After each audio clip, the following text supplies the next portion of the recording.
नमस्कार विद्यार्थियों। लैडरर मेनासे अभिक्रिया को लेकर हम चर्चा कर रहे थे।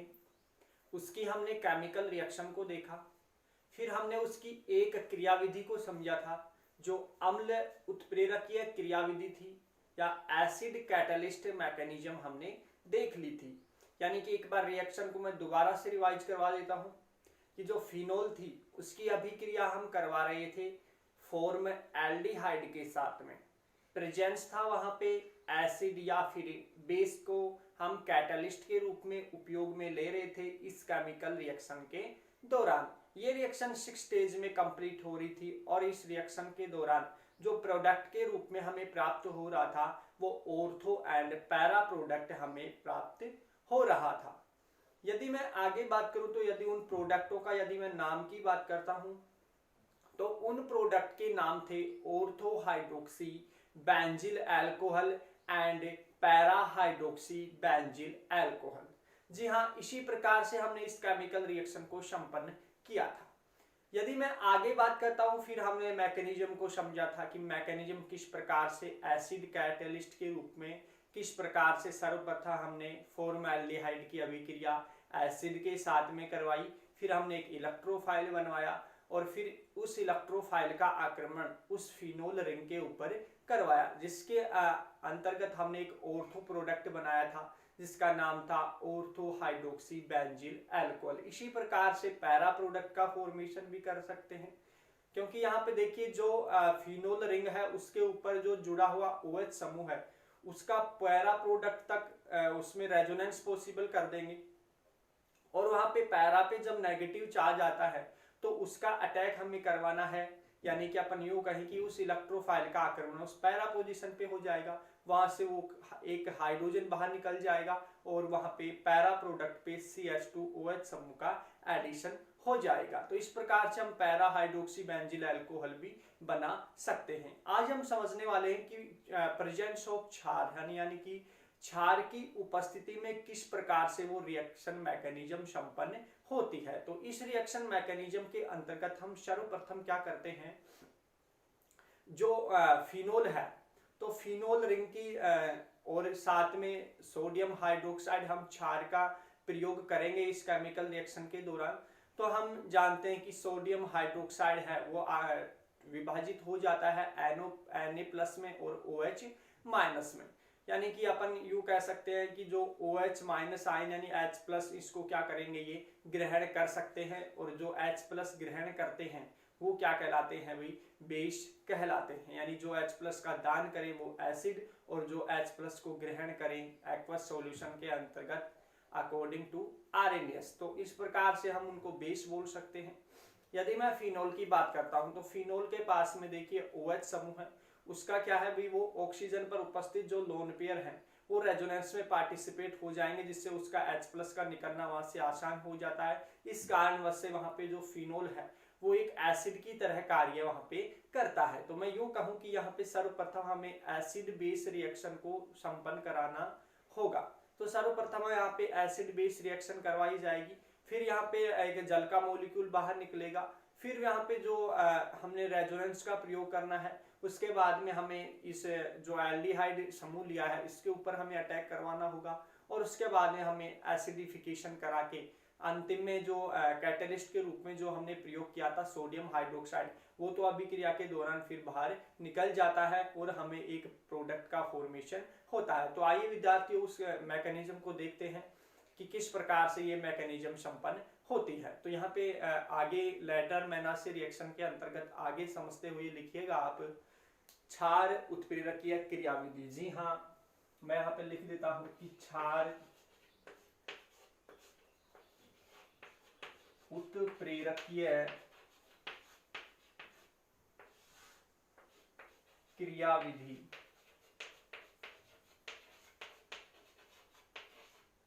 ये मैकेनिज्म है लैडरर मेनासे की अभिक्रिया के अंतर्गत ही।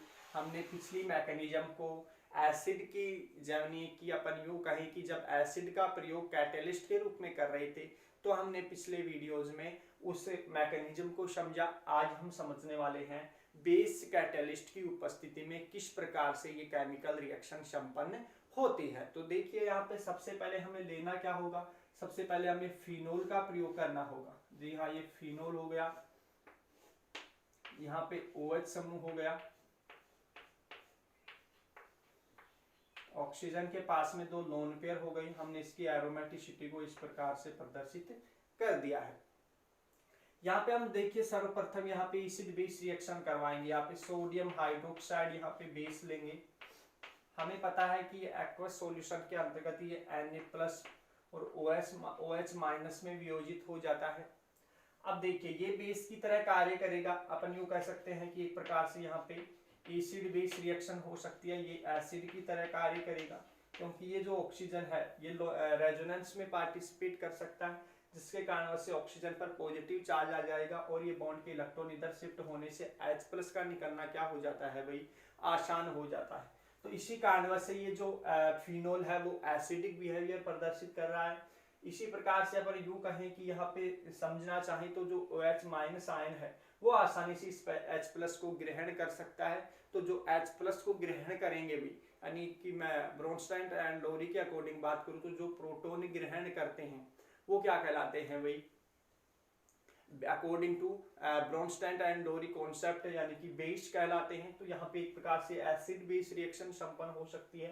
तो इसका जो सोडियम हाइड्रोक्साइड का OH- आयन है वो इस हाइड्रोजन को यहाँ से बाहर निकाल देगा, जिसके कारण से इस बॉन्ड के इलेक्ट्रॉन किधर शिफ्ट हो जाते हैं भाई, ऑक्सीजन की तरफ शिफ्ट हो जाते हैं। और यहाँ से आप देख पा रहे होंगे यहाँ पे एक H2O का मॉलिक्यूल बाहर निकल जाता है और Na+ आकर यहाँ पे जुड़ जाएगा, यानी कि यहाँ पे ऑक्सीजन पे नेगेटिव चार्ज रहेगा जबकि सोडियम के ऊपर पॉजिटिव चार्ज। अर्थात मैं यूं कहूं कि एक प्रकार से यहाँ पे सोडियम फिनोक्साइड आयन का फॉर्मेशन हो जाता है।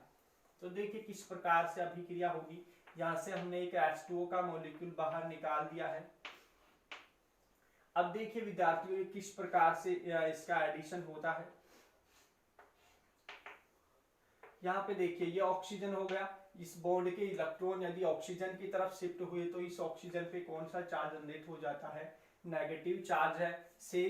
शेष जो बची हुई स्पीशीज है वो क्या है, Na+ आयन हो गया, यानी इसे मैं बोलना चाहूं तो क्या बोल सकता हूं, एक प्रकार से सोडियम फिनोक्साइड आयन। जी हाँ, इससे मैं शॉर्ट फॉर्म में लिख रहा हूं सोडियम फिनोक्साइड आयन। तो अब हमें क्या करवाना होगा, अब हमें लाना होगा किसको भाई, जो हमारे पास में रिएजेंट के रूप में हम जो यूज कर रहे हैं वो क्या था, हमारी स्पीशीज फॉर्मएल्डिहाइड, यानी कि फॉर्मएल्डिहाइड का केमिकल सूत्र लिखूं, यानी कि CH इस प्रकार से मैं जोड़ सकता हूं। और यहाँ पे क्या आ जाता है, यानी कि ये क्या होता है भाई, फॉर्मएल्डिहाइड होता है, इस प्रकार से बना देते हैं, यानी कि HCHO। इसी को यदि मैं लिखना चाहूं तो किस प्रकार से, ये हाइड्रोजन हो गया, ये कार्बोनिल समूह हो गया, इस प्रकार से। तो यहाँ पे देखिए 2 हाइड्रोजन है, एक CO ग्रुप है, इस प्रकार से। तो ये क्या हो जाता है, फॉर्मएल्डिहाइड हो जाता है। अब हमें क्या करवाना होगा इस केमिकल रिएक्शन के दौरान, हम समझते हैं। आगे देखिए विद्यार्थियों, यहाँ पे देखिए फिनोक्साइड आयन है, आसानी से यहाँ पे रेजोनेंस पॉसिबल हो सकता है। तो यदि मैं इस बॉन्ड के इलेक्ट्रॉन इधर शिफ्ट करूं, हमें ऑर्थो प्रोडक्ट तक हम डिलोकेलाइज कर सकते हैं इन इलेक्ट्रॉनों को। यहाँ पे आप देख पा रहे हो यहाँ पे नेगेटिव चार्ज आ गया है अब, और ये जो नेगेटिव चार्ज है वो किधर, इस कार्बन के ऊपर यदि मैं अटैक करवाता हूं तो इस बॉन्ड के इलेक्ट्रॉन ऑक्सीजन की तरफ शिफ्ट हो जाते हैं। तो इस फिनोमिना को यदि मैं यहाँ पे लिखता हूं तो किस प्रकार से लिख सकता हूं,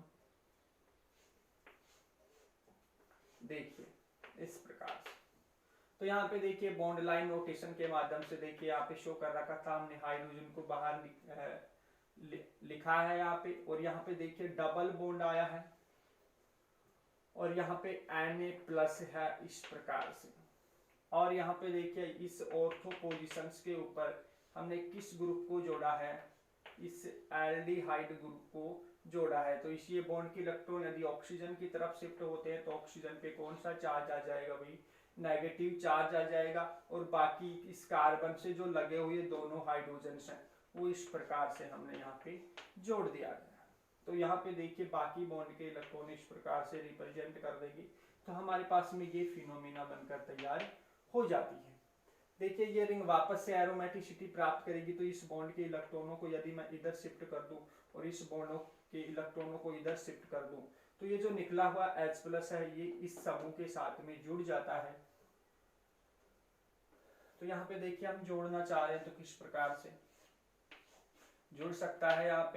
यहाँ पे देखिए अब ऑक्सीजन के ऊपर नेगेटिव चार्ज आ गया, यहाँ पे Na+ है और यहाँ पे देखिए अब क्या जुड़ चुका है CH2 ये OH समूह यहाँ पे, यानी मिथाइलेशन यहाँ पे हाइड्रोक्सी मिथाइलेशन हो चुका है। बाकी ये रिंग वापस से एरोमेटिसिटी प्राप्त कर चुकी है। अब हमें एसिडिफिकेशन करा देना होगा, क्योंकि यहाँ पे ऑक्सीजन के ऊपर नेगेटिव चार्ज है और Na के ऊपर पॉजिटिव चार्ज है। तो इस प्रकार से इसका एसिडिफिकेशन यदि मैं कराता हूं, एसिडिफिकेशन यदि मैं करवाता हूं तो देखिए किस प्रकार से करवा सकते हैं अपन। तो इसको इस प्रकार से आइसोलेट कर सकते हैं। तो यहाँ पे H+ आ जाएगा और यहाँ पे OH- आ जाएगा, यहाँ पे हाइड्रोक्साइड आयन इस प्रकार से। तो यहाँ से देखिए आप ये हाइड्रोजन का एडिशन तो इस ऑक्सीजन के साथ में आ जाएगा और ये जो कैटलिस्ट के रूप में हमने यूज किया था सोडियम हाइड्रोक्साइड आयन, तो ये रिएक्शन के दौरान बाहर निकल जाता है NaOH। और यहाँ पे अंतिम रूप से जो प्रोडक्ट हमें मिल पाता है वो क्या होता है भाई, यहाँ पे देखिए CH2 ये OH समूह, ये अंतिम ऑर्थो प्रोडक्ट हमें मिलता है। किस प्रकार से, यदि पैरा बनाना होता तो इस बॉन्ड के इलेक्ट्रॉनों को और आगे घुमा देते, तो इस यहाँ से इस पैरा इलेक्ट्रॉन यानी कि ये इस पैरा स्थिति पर जुड़े हुए जो नेगेटिव चार्ज है ये अटैक कर देता इसके कार्बन के ऊपर, यानी कि फॉर्मैल्डिहाइड के कार्बन के ऊपर। तो इस प्रकार से हम यहाँ पे देखिए ऑर्थो हाइड्रोक्सी बेंजील अल्कोहल हमने तैयार कर लिया है। तो ये है आपकी क्षार उत्प्रेरकीय क्रियाविधि। आशा करता हूँ ये समझ में आई होगी। आज के लिए इतना ही, धन्यवाद।